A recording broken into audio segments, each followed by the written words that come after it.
not about politics. It's about football. This is a simple game. We're going to run the ball, and we're going to pass the ball. We're just going to play football, really. How good of a football player are you? I just get it and try to spin it. That's all. I just love the game. It really is the best time of the year.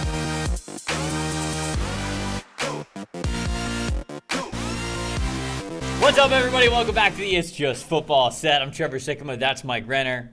Both wearing gray, dude. Yeah. What are we doing? Effed it up a little bit. NBD, we look the same, but at least my mic's not going to rub against my throat this time. It's true. Mistake it for ripping ass. That's true. Yeah.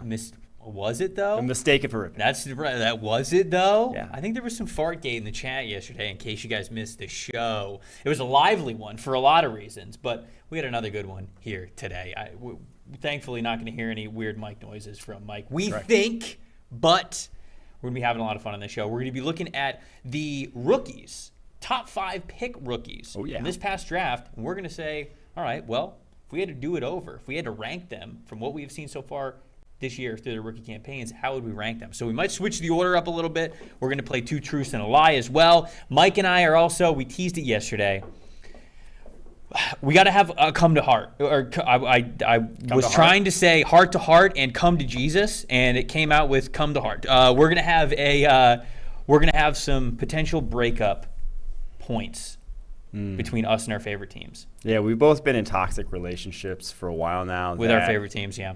We just have to address. We do. So we got that on the show. Like I said, we're gonna play 2 truths and a lie as well. We're also gonna play a very topical game for this time of the year. I can't talk this morning. Haunted or Vaunted, given that it is the Halloween season. I don't know.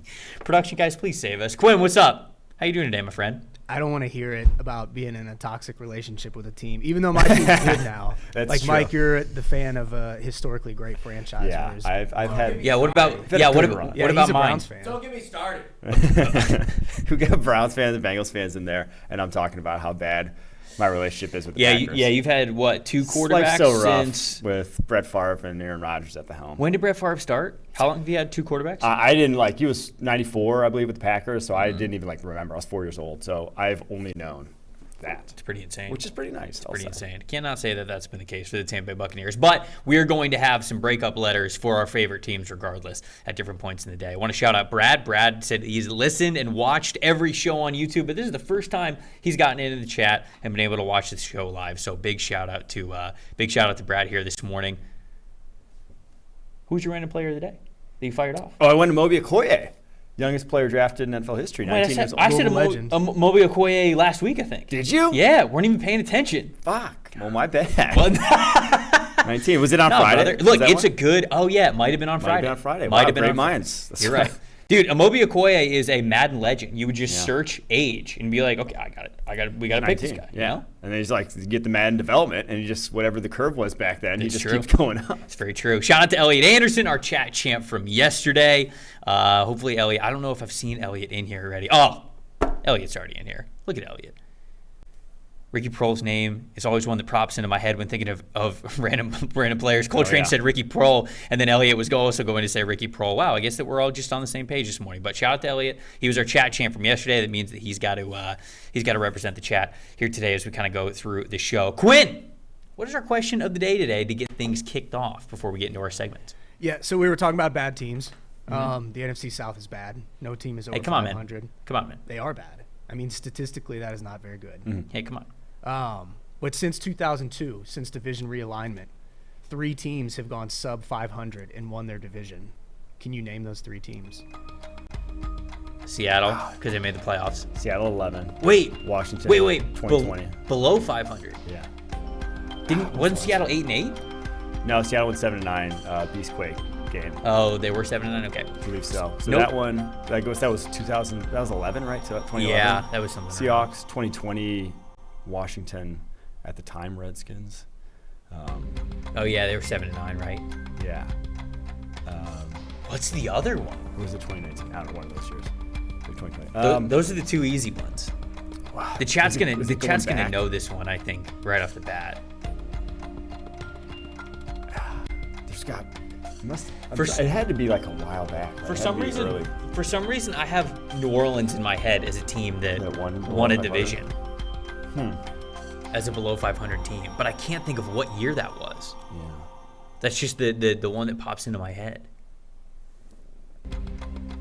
I think everybody's going to get Seattle. Everybody's going to get Washington. It's that third team, which makes me think it's an older team. It's got to be something that happened around 2005, 2006, 2007, yeah, or something like that. that's what I'm thinking. Gosh, I'm really struggling. I think I'm going to guess New Orleans. Okay. I haven't looked at the chat yet, so I think it's going to be my guess. It doesn't have to be my official guess until the end of the show. We don't have to put our official guesses in until the end, but that's what I'm going with. Seattle, Washington, and New Orleans. But I don't know when the year is. Do you have one?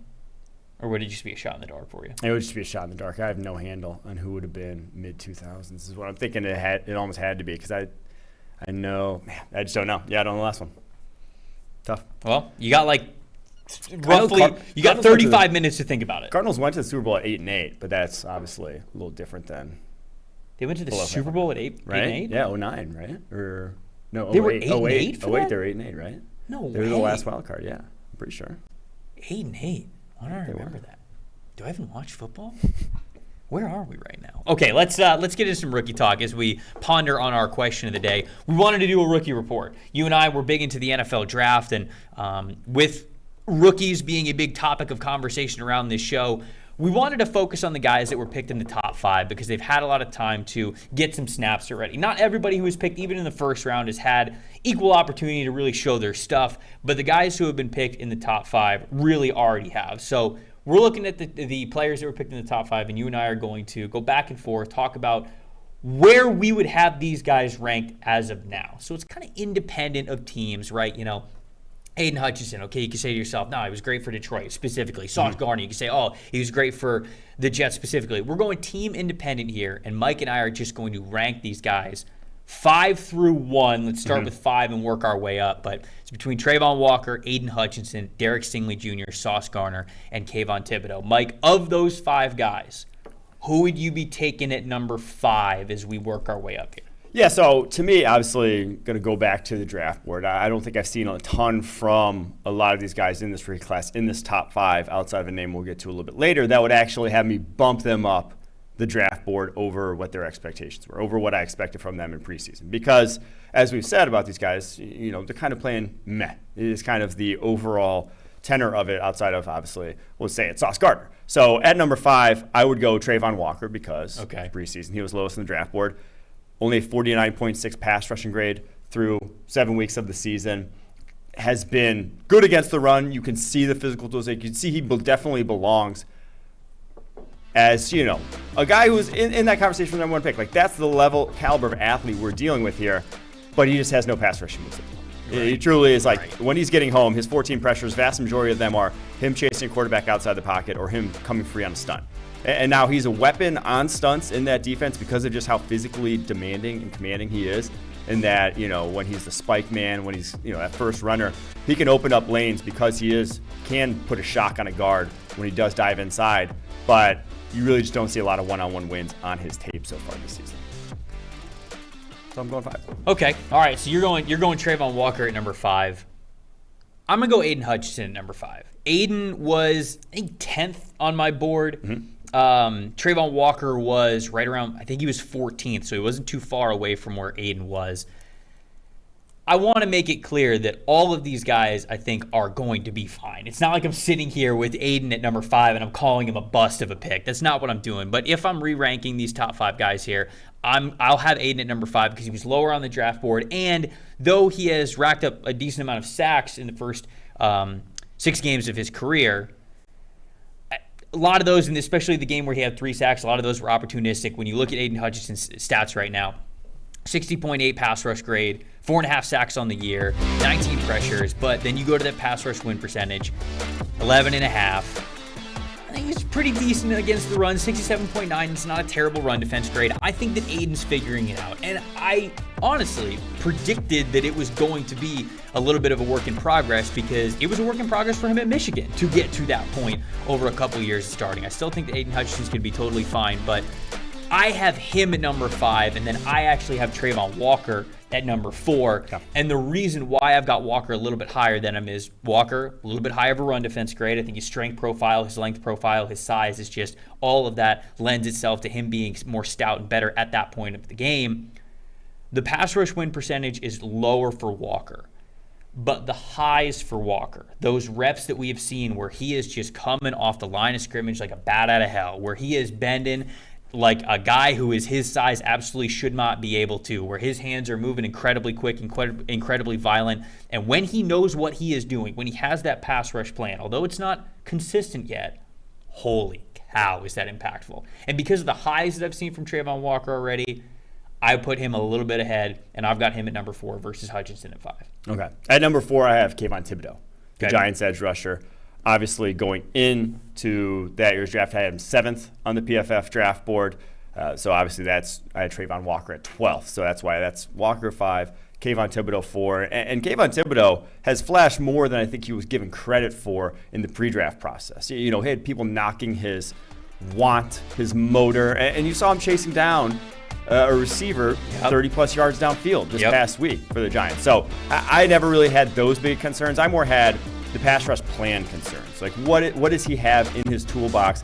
How does he attack a blocker off the edge that makes me think that he can develop into a high-end pass rusher? And now, I don't think we've seen a ton in the way of, like, actual development in his pass rushing moves, but he is such a physically dominant specimen at 6'5", 258 pounds. Obviously, seeing him chase down a receiver down the football field, you better be a physical specimen, and it's already translating with 14 pressures now through only 5 games. Hopeful Lions fan, that's the username, so as you would expect, has good things to say about Aiden Hutchinson. He said Aiden will start being more consistent if they continue to let him stand up on the edge. I read that was kind of in the plan more recently, what they would like for him to do, and he had a lot of success when he was a stand-up guy in Michigan. Yes. So I feel like that could be a home base for him. That was one of the biggest things about his sort of prospect profile that was, you know, why did he make this massive leap from years prior to his senior year? There's kind of question marks about that. And one was he played a completely different position. He was an inside guy sophomore year, junior year, like the head up over tackle, head up over tight end, inside sort of defensive end, your power base end. And he was bigger, like 275, 280 pounds when he's playing that role. His senior year, drops 20 pounds, hand up, completely different guy. And I think you saw it this past week. First week they let him do that in the Detroit Lions defense and was a completely different guy. AJ Weber responded to Hopeful Lions fans, said, as a fellow Lions fan, I 100% agree. He looked a lot better. And you're right. Just to your point, I feel like he looked a lot more comfortable there. As we kind of go through our top 5, David's top 5, he's got Sauce at 1, he's got KT at 2, Hutch at 3, Stingley at 4, and Walker at 5. Safety 30 says Sauce at 1, again, KT at 2, Hutch at 3, Stingley 4, Walker 5. So we've got the same order there. Man, it looks like we've got Julian, same exact order there. That seems to be the order that everybody is going with. I'll get to my third guy here. I've got Kayvon Thibodeau at number 3. You had him at number 4. I've got him at number 3. He was my highest graded edge rusher going into the draft, and you said that this is going to be a decent amount of this exercise for us is still going to be relying on what our pre-draft rankings were. And I like Kayvon a lot. I just felt like the overall ability was there for him. He could win with power. He could win with speed. He'd give you bend.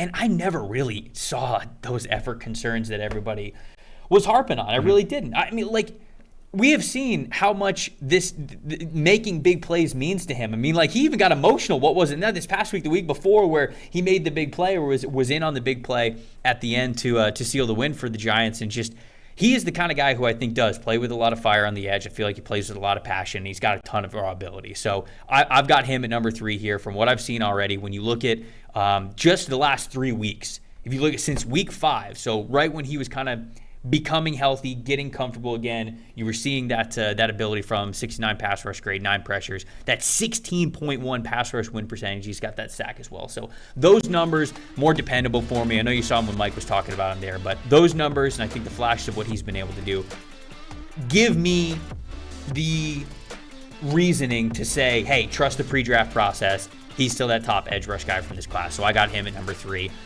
in front of the other 2 edge rushers there. Have to be encouraged if you're a Giants fan by his start. Obviously, they've been in desperate need of edge help. The guys they've drafted in recent years, Oshane Ximines, Azeez Ojulari, some slow starts to their career. Obviously, Kayvon Thibodeau starting a little bit faster himself.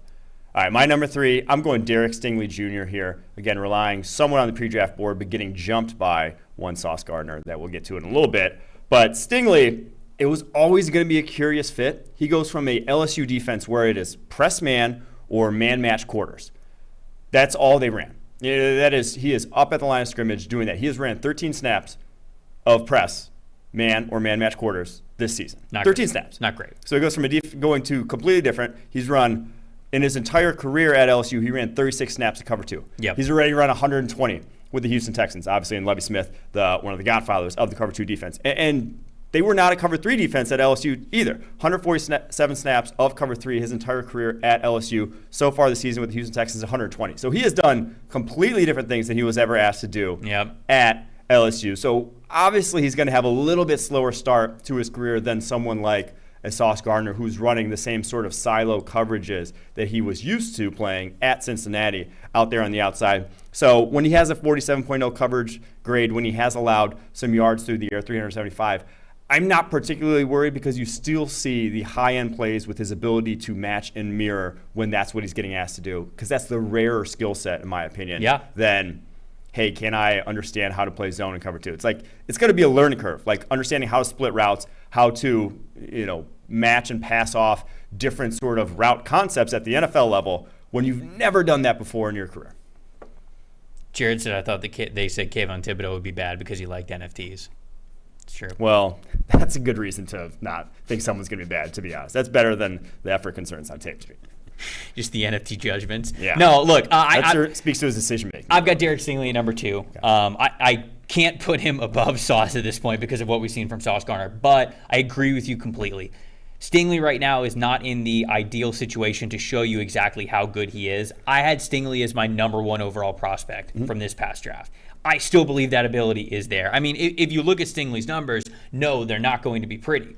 He's got a 51.9 coverage grade so far this season. On 42 targets, he's allowed 28 catches, 22 first downs allowed, 54.8 open target percentage. But again, that goes back to he is not playing that up press man coverage that he was at LSU. It's different. He is learning how much space he can give these guys. He's learning exactly how to play in that situation, in that Lovie Smith defense. So all of that, I think, goes into it. The top-end talent that you mentioned, that rare ability to look, if we're going to be honest, the reason why you draft Derek Stingley at number 3 overall, as high as you did, is to play him in a different defensive facet. Like, I think that we will eventually see Stingley be able to play that kind of style again, the one that he played at LSU, where you can truly man him up on the outside. But as of right now, we haven't seen it a ton. That's why the numbers aren't as good as you would expect. I've still got faith in that ability. It's all still there. He's an unbelievable player when he is allowed to play in that mold. And so I've got faith for that. That's why he's number 2 for me. Yeah. My number 2, Aiden Hutchinson. We already kind of discussed it, but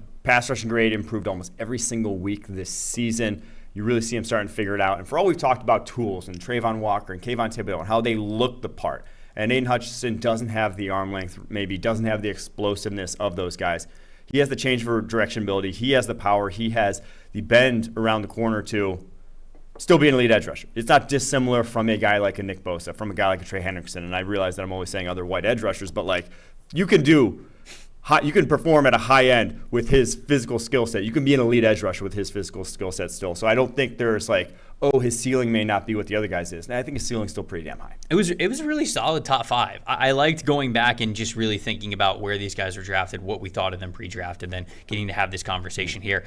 There was, I think Coltrane asked this at the beginning of the segment, who was not in the top 5 that you would maybe have in that conversation right now? So I'll give you a second to kind of look that up as I go through the rest of the chat. Walt is saying no corner is worth a top 5 pick.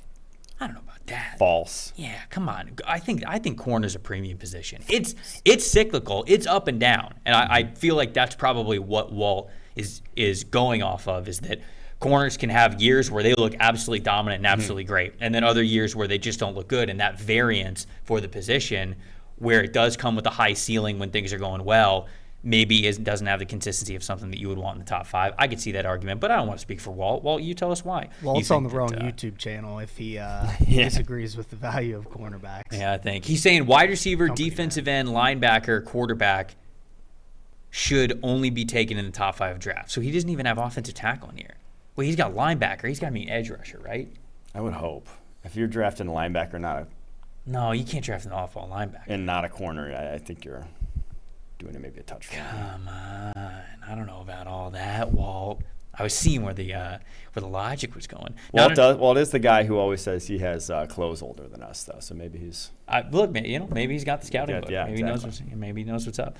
Curtis Allen says Ike Ekwonu, guy's been good since week 3. I do think Ike has been good. Ike is definitely getting better. I don't think I'd put him in with the other 5. I think the other 5 guys have higher ceilings, but Ike has been playing good. I don't want to take anything away from him. Is there anybody else who wasn't in the top 5 that you'd maybe put there? Some people are saying Tariq Woolen. I mean, I'm not putting Woolen. I'm not sure I'm buying in wholesale just yet. Love Tariq Woolen. Redrafts, like you're definitely drafting him somewhere in the top 20.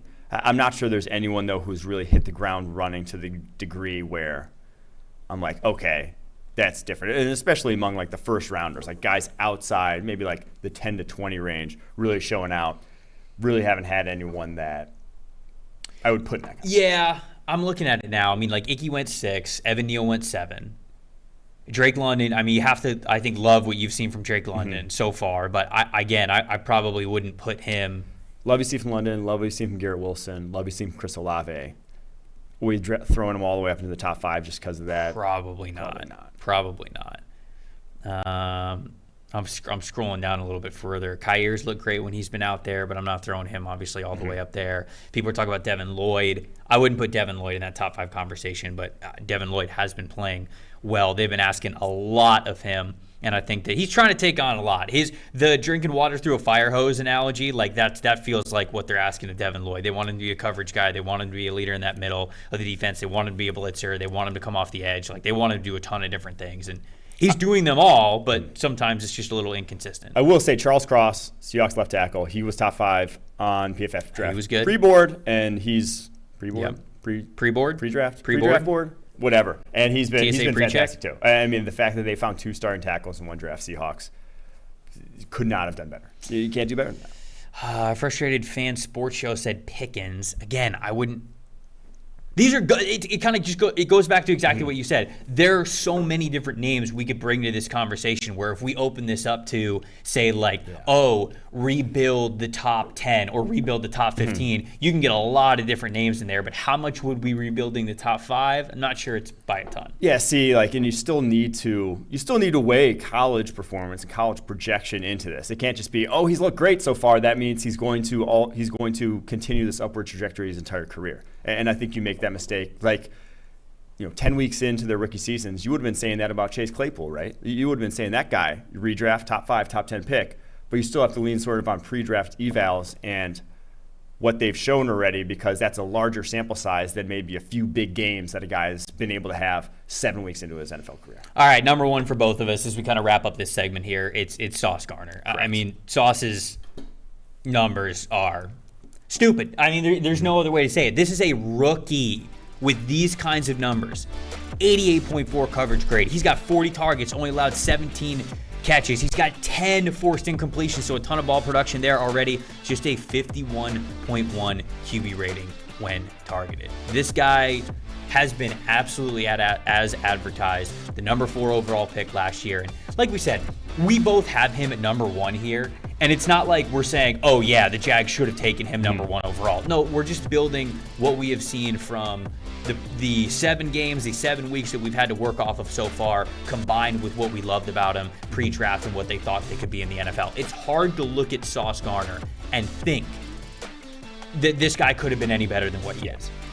And you keep waiting kind of for the other shoe to drop. You're like, okay, when's he gonna look like a rookie? And he keeps getting better. 3 pass breakups each of the past 2 weeks. And now he really only has faced one, say, good receiving core quarterback combo yet on the season. That was back Cincinnati Bengals week 3. The rest of his schedule, Baltimore, Cleveland, Pittsburgh, Miami without Tua, Green Bay, and now Denver without Russ. He really hasn't faced, one of those top-tier passing offenses yet. But you can only really face the guys in front of you, and you can't do better than he's done against the guys in front of him. Brock says Sauce is the best corner in football. And then Brad told Brock to calm down. I don't know if he's the best corner in football, but I mean, it's not egregious. He's got a unique, it's nuts skill set. Yes, that could be, that could be the best corner in football. in time. I'm not obviously not saying now, but like guys with his physical tools, with 6'3", with a damn near 6'7" wingspan, and running in the low 4.4s at his size and with his mentality, that's what it takes. You know, that's why you draft tools like that, is because those are the guys that can reach the pinnacle of their position. So not betting against them at this point for sure. All right, Mike, I think it's time. I think it's time. You know, you and I have had tough relationships as of late with our favorite NFL teams. It's been hard. The times have been hard, and you know we've been trying to hang on. We've been trying to think about the good times, but there comes a point in every relationship where maybe you reach a breaking point. So, did you reach a breaking point? I did, and I really have to reach out because it's gone too far. Okay, all right. I'm encouraging you here. I am giving you the ability to do that. You got to do what is best for you. So you know what? Do it. All right. Do what you got to do. I got to send him a text. All right. Hey, you got a second to talk? Yeah, what's up? Okay. So obviously things haven't been great between us lately. I know you've been conflicted, and I'm worried about you backsliding to the way you were before we took a break back in 2018. Where's this coming from? Aaron's haircut. You can get him shit. What the fuck are they talking about?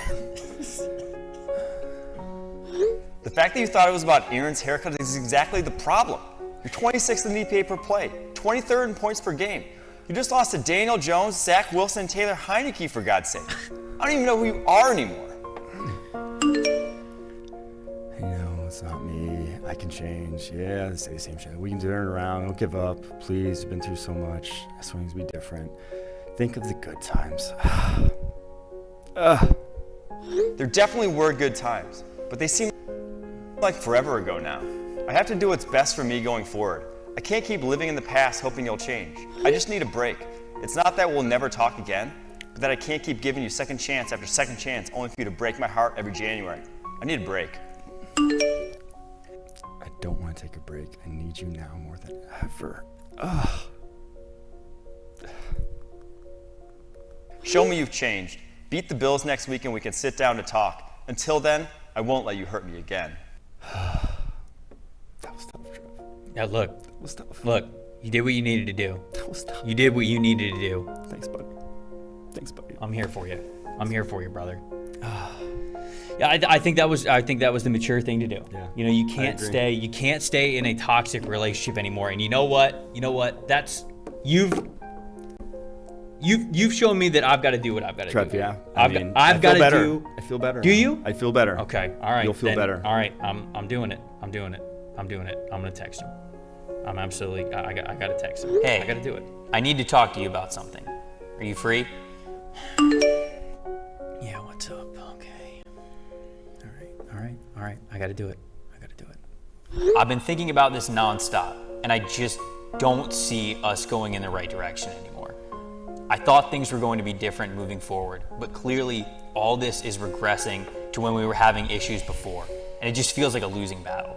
It feels like this is just who we are, and it's taking a toll on everything else in my life. I don't think it would be wise for either of us to continue to force this.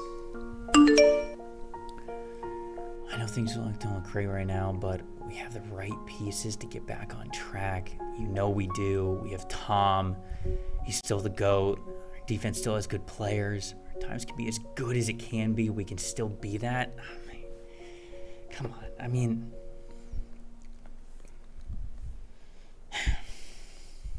I'm just not sure I believe that anymore. I mean, PJ Walker basically told you I've seen better defenses in the XFL. Mike and Chris aren't dropping passes.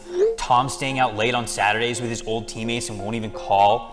Don't even get me started on the O-line that you have on the side. What are you talking about? Oh, come on, man. Don't play dumb. I know you've been rotating left guards lately. I've seen the snap counts. Unbelievable. Please don't give up on me. We can go to therapy and work on it. You don't have to. Dude, I don't want to go to therapy again. I've had enough after you hired Raheem way too early in his career. Then again when you hired Schiano. Then again after 2 double-digit losing seasons with Lovey. Then again after 2 5-11 years under Cutter. Then again after Jameis' 30 for 30. Look, just give me another chance. I'm working early this weekend against the Ravens. God, we're still in first place in the NFC. Unbelievable. The excuses. Stop running the ball on 2nd and 10, and we'll talk about this later this weekend. God. Unbelievable, man. Unreal. Unbelievable. I think John Cole said it right. You're getting gaslighted by the Bucs there. 100%. Gaslighting you. 100%. This is classic gaslighting. Yeah. Well, I feel better that we did that. I do too. Definitely for myself. I do too. Yeah. A little bit of a therapy session. I feel like we kind of left the door open a little bit, so maybe that was on us. Maybe we should have shut it closed, but maybe we'll have to revisit this in a couple of weeks and see if it's working again. Yeah, it's just too hard to leave completely, right? We've been through so much together. When you love somebody, it's tough. You can't close that door entirely. It's tough. All right, hopefully you guys enjoyed that segment. That was something we came up with. That was actually your idea. Yeah. You came up with that earlier this week. You were like, what if we did breakup letters to our teams? And I was like, you know what? Could be funny as hell. So hopefully you guys enjoyed that. That was fun for us to do. Let's get a little topical. It is almost Halloween. So it's spooky season. It's time to get a little spooky here. We're going to play a little bit of a spin-off from a buy or sell segment, which we are calling Haunted or Vaunted. Big shout out to Dave Solfaro, who does a lot of work behind the scenes for this show, who gave us the idea for this one. We've got 6 scenarios. I came up with 3, you came up with 3, and you and I have to decide whether we think that this claim, this player, this coach, this team, this scenario is a haunted scenario, we're not into it, or is it vaunted? Are we giving it a lot of respect? So a little bit of a playoff. I will say I had to look up what vaunted meant. I know I use it, but I wasn't exactly sure the definition of vaunted. Vaunted apparently means praised or boasted about, so especially in an excessive way. So we're going to praise or boast. Okay. Or call them haunted. Haunted or vaunted. Haunted or vaunted is what the game is. This is yours. This first one is from you. Giants will win a playoff game. The 6-1 New York Giants will win a playoff game this year. Mike, is this take haunted or vaunted? It's haunted. Now, they very well, they look like they're going to make the playoffs. Mm-hmm. Let's be real. 6-1, it would be difficult not to at this point. 3 more wins probably gets them a playoff spot with what poorly the NFC looks to be playing at the moment. So they're going to be making playoffs. Look at there, 65% chance to make playoffs. They're going to be in it, but do I trust this team with more likely than not a road game as a wild card team to beat any division winner at this point on the road in the playoffs? I just don't think I don't think they win the playoff game. If they make the playoffs, I think it's the start of something special, but just not this year. I hate that I have to agree with you here because I went back and forth in my head of potentially playing devil's advocate and saying vaunted, but I do have to still say haunted. Now, there are a handful of teams here, maybe not a handful, but certain ones. Like, the Giants matched up against the Vikings. I can see the Giants winning that game. Giants matched up against the Rams. I can see the Giants winning that game. Now, 49ers, I'd be taking the Niners in that one. The Bucs, literally anybody could beat the Bucs at that point, so we can throw that one out the window. Seattle, we get a good look and a good answer at that because Seattle plays the Giants this weekend. Cowboys, depending on how Dak looks, they could probably get the better of them. So there are a handful of opponents in the NFC where it's not this giant. Of course not. Giants can't win this one. So I'm curious if the chat feels that this is a haunted or a vaunted take here. I will say I ended up going haunted. They have beaten 2 teams currently scheduled to be in the playoffs. Currently, if it's season ends today, that would make the playoffs in Tennessee Titans and the Baltimore Ravens. So it's not outrageous, outlandish for them to do it. I just got in my head. I'd say. Coltrane says haunted. Taco says vaunted. Then we've got Brad says haunted as well. Curtis says haunted. Quell says haunted. David's vaunted. Jokes is vaunted. We're almost split here for the Giants. And you know what? I'm glad that's the case because I wanted to be split on this set. I was talking out loud. Maybe I think that I probably could have. I could have argued that. But I'm glad that we're split here. If the Giants winning a playoff game, I'm going haunted. Mike's going haunted, which means that we're selling the idea of it. But it's a tough debate. It's a tough debate there. Next one. Chargers make the playoffs in the AFC this year? Haunted or Vaunted, Mike? I think it's Vaunted. I still believe, obviously, I think the Super Bowl contender everyone wanted them to be has not come to fruition. It will not be coming to fruition. I just don't see. The offense hasn't made any sort of leap. If not, it's obviously backslid to a degree in their performance. And then the defense, J.C. Jackson, you were thinking he was going to be a number one sort of corner. He's been a liability, and then obviously now off the season with that torn patella, which is a horrible injury to come back from the cornerback. So, yeah, it's going to be tough to even sneak into the playoffs, but I still think once Justin Herbert probably back healthy, I do still think the ribs are hurting him to a degree. That he's not looked like himself of late since then. So I'm still buying. I still am. I guess Vaunted. I came up with this one, and I originally came up with it because I thought that I was going to say Haunted for it. And then I looked at the rest of the AFC standings, and it's also Haunted. It's just not as strong as we thought that it was going to be. I don't know how good the Jets are going to be without Breece Hall. I know they added James Robinson, but I don't know if that's going to be a one in, one out. So I expect the Jets probably to finish closer to 500, maybe a little bit below at the end of the year. Dolphins, I think, are going to be a playoff team, but okay, that's one wild card. If you call the Chargers another wild card, you go, all right, Ravens-Bengals, one of those teams is a wild card. We're not getting a wild card out of the AFC South. So all of a sudden, where's the competition for the Chargers to make it? That's the biggest thing. It's Patriots now look like they're terrible. Completely out. Raiders suck. They're out. Dolphins, you can pencil in Dolphins or either Raiders-Bengals. So that's two wild cards. And it's them versus the Jets, truthfully. Or excuse me, Ravens-Bengals. So it's them versus the Jets at this point. I don't think the Browns are recovering. Even when Deshaun Watson does come back, their defense looks too porous at the moment. So it's them or the Jets, and Zach Wilson's not shown me nearly enough that I bet on them long-term at this point. Gerard, yes, J.C. Jackson is out for the season. We just got that news earlier this week. Philip says, have you seen the Jets' remaining schedule? They're going to win 9 games minimum. I mean, I think that's the debate. I agree with you completely. There's a lot of people in the chat who are ready to jump on the Chargers not making the playoffs as Haunted, or making the playoffs as Haunted, but I don't know. I see it a little differently. So next one, Dan Campbell, Lions head coach in 2024. Will Dan Campbell, well, actually, should be, what year is it? It's 2022, right? Oh, yeah, right? It should be 2023. It should be 2023. I accidentally wrote that wrong because my brain was fried earlier this week. Basically, will Dan Campbell be the head coach next year? Haunted or Vaunted? I think it's Haunted. I think it could happen soon, truthfully, because they are 1-5. Obviously out of it at this point. And then they go, their next 2 games are the Dolphins and the Packers. 1-7. You start 1-7 after last year, after draft number 2 overall, after the expectations that were put on this team, after all they've added to this team. That could be it. That could be plug pulling time for Dan Campbell, because look at that. It's 4-18-1. It's bad. I don't care the talent that you do have. I don't care if Jared Goff's your quarterback. You should be able to elevate it to some sort of substantial degree, and I think it's the biggest one there. It's 32nd defensive EPA per play. Him, bringing over Aaron Glenn as his DC, obviously from New Orleans. Good, Mike. There's talent. The defense not good. Who's the talent? Who's the talent on the defense? Jeff Kudo. Okay, that's one. Their D-line's rough. Aiden Hutchinson. Who else they got? Romeo Aguilar, Notre Dame legend. I met Romeo. Can I tell a story? I met Romeo at the Notre Dame game. Stanford game 2 weeks ago when I went. Introduced him. I didn't actually hear his name when he said something to me.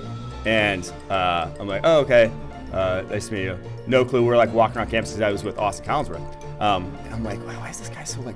Who is this guy? And I see he's wearing I started looking at his clothes, and he's wearing probably somewhere in the neighborhood of $5,000 in clothes from head to toe. And I'm like, who is this? And I'm like, who is this? I asked Austin. He's like, that's Romeo Aguilar. I'm like, I'm an idiot. I'm dumb. So that was fun. I think Dan Campbell's the head coach next year. Unless it just continues to just go catastrophically terrible, I think it's gonna get better in the second half of the season. I really do. And if that's the case, if you have good momentum going into the offseason, I think this is where you really get it, because the Lions are gonna have probably a top 3 overall pick this year. And this was the plan. This is the plan, right? They traded for Jared Goff for this to be the draft where they could go and get their guy. This was it. Dan Campbell has had nothing to work with. The roster still likes him. People still like him. It's not like this dude's a bad dude they're trying to run out of town. I think he gets another year. I think he gets next year. So I'm going to go with Vaunted on this one. Joe Burrow winning MVP. That's the next one. Can Joe Burrow win MVP? Is this haunted or vaunted? I mean, he can. I'm not going to say he can't. I do just think that it's Josh Allen's to lose because it has gotten so... It's gotten so almost like the Heisman, where it's like, oh, they're the 1 seed, give it to them, because the quarterback numbers are all so close, you know? Everyone's putting up absurd stats. And I think you saw that last year with the Brady versus Rodgers sort of debate for the MVP. Brady's stats were objectively better. PFF grade better. Rodgers had the 1 seed. Look at the grades. Rodgers had the wins. Take out those first 2 weeks, and this is what we're working with Joe Burrow. No, performance-wise, yes, like for sure. But Josh Allen's going to, more likely than not, get the 1 seed in the AFC.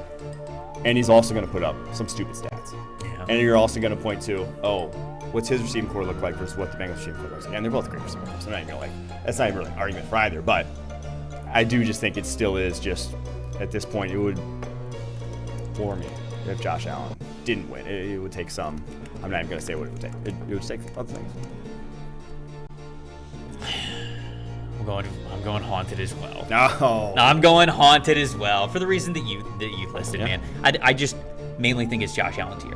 I think the Bills are going to win too many football games, and you're right. It's become more of a Heisman award. If you're the 1 seed, you have a better chance of getting it. And it's not to say that Josh Allen wouldn't be deserving of it. He absolutely would, and he'd be right up there, and maybe he'd be outright deserving of it. I just think that no matter how it shakes out when it's all said and done, I think the Bills win more games than the Bengals. I think they're going to end up getting the 1 seed, and Josh Allen's a big reason why. So I think that he's going to have that team on a Super Bowl trajectory. They're going to give him MVP for it. Justin Fields is the Bears starter in 2023. So next year, is Justin Fields the Bears starting quarterback? You tell me. Haunted or vaunted? I think it's vaunted. One, because I don't think anyone's going to really want to trade for him. You know, no one's going to give up what it's going to take for the Bears to willingly part ways with a guy who was still a first-round pick for them because of teams worrying about, how long it's going to take to get Justin Fields up to speed in my scheme, sort of thing. So I don't think anyone's going to want him on the trade market necessarily. And two, they might play their way out of, easy slam dunk, top 3-4 pick that's you're drafting a quarterback. Even a deep quarterback class, you're probably still going to need a top 3 to 4 pick to get one of these guys. And if they win 6-7 games, they'll probably be picking somewhere between 5 and 10, not 1 to 5. 6 to 10. Ask the chat if Justin Fields is the Bears starter in 2023. We've got 2 vaunted. Safety and Coltrane saying vaunted. Drew saying haunted, so he's not buying it. Jux Michael both going vaunted. T-Money's going haunted. I'm saying vaunted. I think that he's still there. I don't know what better options are going to be out there for him. Who are you going to want to invest in that has as high of a ceiling as Justin Fields does? As long as he is not catastrophically terrible, I don't know, like you said, I don't know if the Bears are going to have themselves in a position in the draft to really upgrade with a guy who you say, oh, this player is for sure more talented than Justin Fields is. So that's why I ultimately think Fields is going to get another chance next year, and they're going to have to try to figure it out, because if they can't figure it out with him in 2023 and they try to roll with him again, then all of a sudden nobody's safe. Like everybody's on the chopping block, even for the new regime that just got in there, if they cannot figure it out with a talented quarterback like Fields. All right, last one we got here. Geno Smith is the Seattle Seahawks starting quarterback in 2023. Is Geno getting locked up, and are they going to have full confidence for him to be the guy? Well, at this rate, he's at least getting franchise tag, right? He's on a 1-year deal, $2.5 million. This is it. Like, they're going to have to make a decision one way or the other, but the decision is at least going to be a franchise tag at the very worst, because you can't let an asset like that go for just a third-round compensatory pick. That's not okay with the way he's playing football of late. So I've seen enough to buy into it. This is not a fluke. This is not 1 or 2 good games. This is a pattern of behavior from Geno Smith that leads me to believe he's going to be this guy for the foreseeable future. At that point, I think it would behoove the Seattle Seahawks to just pony up and say 3-4-year deal, 3-5-year deal, something like that. Let's do it. Everybody in the chat is saying vaunted. They're saying that this is the easiest vaunt call of the day, and I would agree, but Seattle could have a top 5 pick because of the Russell Wilson deal, right? That is the other thing. way the Denver Broncos are sitting right now, Seattle has the number 6 pick in this draft. If Denver continues to blow it, let's say Seattle's sitting there with the number 3 overall pick. It would be a very interesting conversation. Right? Should they have, should they be able to get, say, a Bryce Young, C.J. Stroud, Will Levis? Say they have a top 3 pick. You're guaranteed one of those 3 guys. And you obviously have your first round pick. And say maybe you didn't make the playoffs. Say maybe you go 8 and 9. Maybe fall down the stretch, just don't make the playoffs. Someone's going to really want Geno Smith. Geno Smith, like I said, this isn't a fluke. Someone's going to really want him. So tagging and trading him could also net you what you just maybe got for Russ last year. Or not obviously the same amount, but like a similar amount of draft capital to where you're sitting on a pile of cheap prospects at that point for the next 2 to 3 years that if you hit then on a Will Levis, you are in the Super Bowl the next 5 to 10 years. Like easily with how much talent you could add to that. Like it'd be a play for sure. But if you do end up in the range, it's a play that I'd probably try to make if I was the Seahawks. Hunter says Seahawks offense is almost complete already with Geno. Take Will Anderson, please. Tim also said with the number 3 overall pick, Carroll would be out of his mind to get Will Anderson. He would say that, but he would be psyched to get Will Anderson. Okay. I think that would be obviously huge for them adding a pass rusher like that to that team. That would be, them hitting on Geno would just accelerate so much of what they are doing and how they're going to rebuild that roster. Let's revisit the question of the day real quick. Did you have a final answer for this one? Oh, I did see someone in the chat say 14 Panthers, and I think that one's correct. I do think they were. Yeah.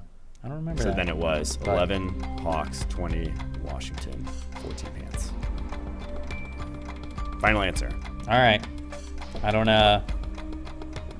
I guess I can't disagree with that. If people already knew that it was the Panthers, then it's probably going to be the Panthers. I'm not going to take a win for it, but we don't have to reveal the starting question now. I think we're going rapid fire on 2 truths and a lie. I think we're still trying to get it. We're going to try to still get it into the show. We got 7 of these. Let's do it. We got 7 of these that we can get to. So let's rapid fire it off. Let's have a little fun, a little trivia-ish segment to get you guys warmed up for tomorrow. 2 truths and a lie. You guys got to pick out. Help us pick out which one is. We'll see 3 answers on screen, and obviously you've got to pick out what the lie is. So we'll give you guys a little bit of time. We'll talk amongst ourselves. But what's the first one, Quinn? Let's get into it. All right, 2 truths and a lie. Myles Garrett is the highest graded defensive player in the NFL with a 92.9 grade. Bobby Wagner is the highest graded linebacker in the NFL with an 89.8 grade. Or Cam Curl is the highest graded safety in the NFL with an 84.5 grade. God damn it. Right off rip, I think it's Wagner. Okay. Cam Curl is grading high. Is Matt Milano the highest grade? Yeah, I think. I think Milano's higher than Wagner. I know Garrett's just like still unreal. He's nuts. I'm not gonna guess Garrett. So even if the answer is Garrett, I'm not gonna guess it. So we'll go Bobby Wagner. I think I'm gonna go Wagner here. Man, people are saying that Garrett's the lie. There's a bunch of people that think that Garrett's the lie. Oh no! Now I'm second guessing myself. Now stick with your gut. All right, Bobby Wagner. Bobby Wagner's not the highest graded linebacker in the NFL. I think that it's Matt Milano. Final answer? Final answer. Chris Jones is the highest graded defender in the NFL.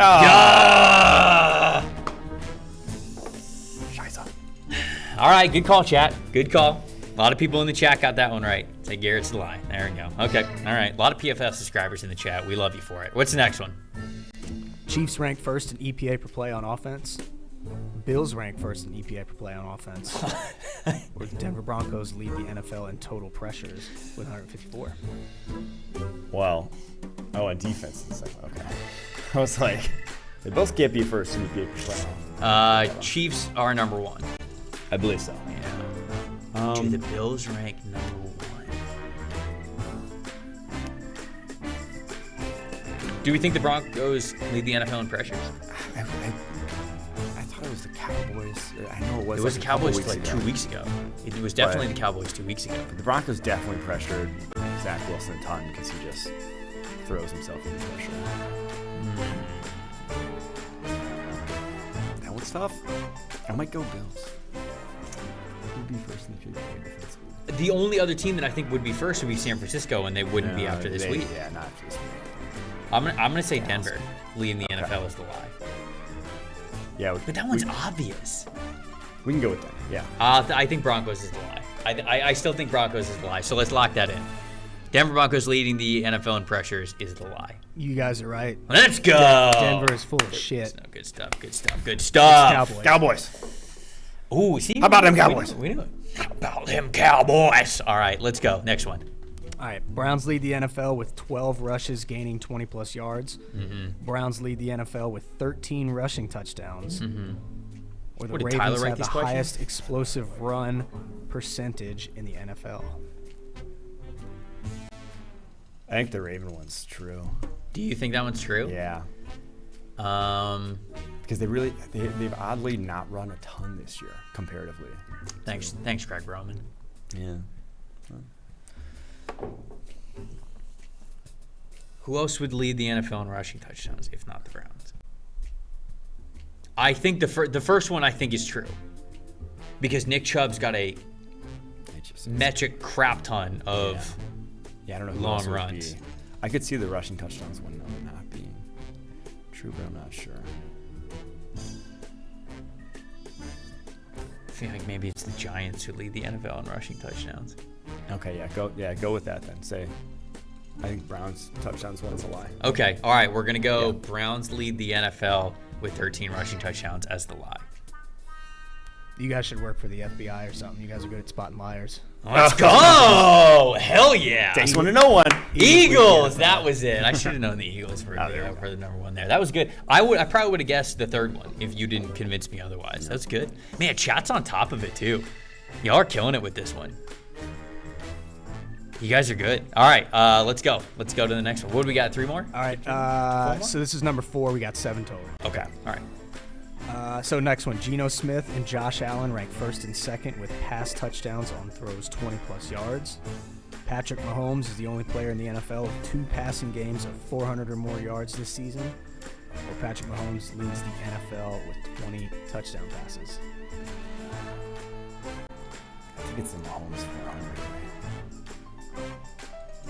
I'm not sure who else it would be, but I mean, Burrow at least had one. Burrow's had one. Josh Allen's had one. Has Josh had one? This is one where it would be like something stupid, like Matt Ryan has had 2 400-yard games. Could be Carson Wentz. Could be Carson Wentz. I don't think he has I would lean the second one. I mean, Mahomes has so many goddamn passing touchdowns, right? I think it's the second one. Because I think Mahomes has like 3 passing touchdowns on pop passes alone. I was going to say, were the Mecole Hardman? No, those are rushing touchdowns. Those are rushing touchdowns. Who else would have 20? Allen? I don't think he has 20. Yeah, maybe. I don't know. I think it's the middle one. I think it's Mahomes right. is the only player with 2 passing games of 400 yards or more. I think the answer is going to be something weird, like Carson Wentz or Matt Ryan or something. So we're gonna go with B. We're gonna go with B for this one. It's not weird. It's Josh Allen. Oh, so it is Josh. Okay, all right. Well, there we go. So we got it right. But my logic was a little bit off there. Oh wait, so it's just Josh Allen is the only player with 2 400-yard passing games. So Mahomes wasn't even. But you said you thought it was going to be something weird like Wentz. Yeah. Well, I don't think Josh Allen. I thought it was going to be. For MVP. I thought it was going to be Patrick Mahomes and someone else. That's where I thought it was going to be. Not being the only player. Not like him being the only player. But it'll probably be Burrow after Monday night. Look, a win is a win. A win is a win is a win. All right, what's the next one? All right, 3 left. Yep. Devontae Adams has the most targets this season without a drop. Justin Jefferson leads all wide receivers with 311 yards after the catch. Or Travis Kelce has the most catches for a first down this season. I think the last one's true. Okay. Kelsey's been pretty crazy. But I see again, like I think that Kelsey's had a lot. Is it the most? I don't know. Depends how tricky they're trying to get with us here. I don't have a handle on the first 2 at all. I don't either. I would actually say that the Justin Jefferson one's a lie. Okay. I think this is where we're going to get some classic Mike Quinn Bengals flavor into this. I actually did not make these questions. Oh. Well, I That think that influences your decision. I think that's Jamar. You think so? I think it's Jamar. Because I think Justin Jefferson has had the 2 games that have really stood out, and obviously that's been a lot of yards after the catch. Yeah. But I think Jamar, over the course of the season, has had more consistent big games. He's and yards also after only the catch. played 6 games, right? The Vikings had their bye already. Or am I wrong? They did have their bye already. Yeah. Bengals So. have not. I think it's B. Yeah. Okay, let's go. Yeah. I think it's B. Justin Jefferson, I don't think that he leads it. I think that Jamar Chase leads it, but I certainly don't think Justin Jefferson, because he's only played. Once again, you guys got it right. Player's a little off. It's Cooper Kupp. Oh, Okay, it is But Cup. Okay. As you said, a win is a win. Okay. Hey, a win is a win. Nailed it. Hey, we don't have to. This isn't a math test. We don't have to show our work. I'm just bubbling in an answer. That's Yeah. that's all I'm doing here. All right. What's next? Andrew Thomas, not Trent Williams, is the highest graded tackle in the NFL. Wyatt Teller is the highest graded guard in the NFL. Or Creed Humphrey, not Jason Kelsey, is the highest graded center in the NFL. First one's true. Andrew Yeah. Thomas is absolutely the highest graded tackle in the NFL. Wyatt Teller is the highest graded guard in the NFL. Who else would be ahead of him? I know him and Bitonio are high. Martin is not high. Martin's not high this year. Tyler is definitely in the conversation for highest graded guard. Creed Humphrey, not Jason Kelsey, is the highest graded center. I don't have a good beat on that. I really don't. Yeah. I think not sure. I think it's either B or C, and both of them are toss-ups. We can go to the chat for this one. See what the chat's saying. Yeah. What's chat thinking? Safety's 5 for 5, by the way. What's up? We got a lot of. Ooh, we got some. We got already. Lyndon says number 2, which is the Wyatt Teller one. Lyndon says number 2's a lie. Michael said number 2's a lie. Safety said Wyatt's a lie. Z Ortiz says the Creed one. John Cole said Teller's a lie. All right, We got a lot of people who are saying Teller. it's Wyatt Teller. So we'll take the chat here. We'll take the chat here. A lot of people are saying 2. We'll go with them. Wyatt Teller, highest graded guard in the NFL. That is a lie. Good job, Chad. Let's Joel, go. Joel Bitonio. I wondered if it was going to be his There we teammate. There we go. Okay. All right. One more. We got 2 more. Yep, last one. Okay. Last one. Giants have only 7 completions, gaining 20-plus yards. 3 teams, the Bucks, Steelers, and Broncos, have not had a single carry gain 20 yards or more. Or Josh Allen leads the NFL with 32 completions, gaining 20-plus yards. I'm going to stay away from C. I think that one's the closest to being true. I think the Giants one is also true. I think the Giants one's false. I would say. Completions, though. Yeah, but gaining 20-plus yards is different than targeted 20-plus yards down the field. You know. So you're just talking yards after the catch. Yeah. Okay. 3 teams. I do Bucks. know the Steelers. I don't know if they haven't had a The single middle carry. one is a little too specific for it to be wrong. I know Najee's long this year is 16. Now I don't know how long Jalen Warren's long is, but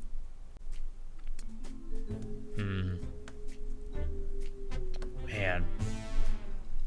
I like going. Hopeful Lions fan says 1 is wrong. Yeah, I like Man going from the BC Giants one. says 2 is true. I think 2 is true. Michael says 1. Outdoor says second one's a lie. Oh man, Nick says 3 is wrong. This is a tough. This is a good one. This is a really good one. I would vote.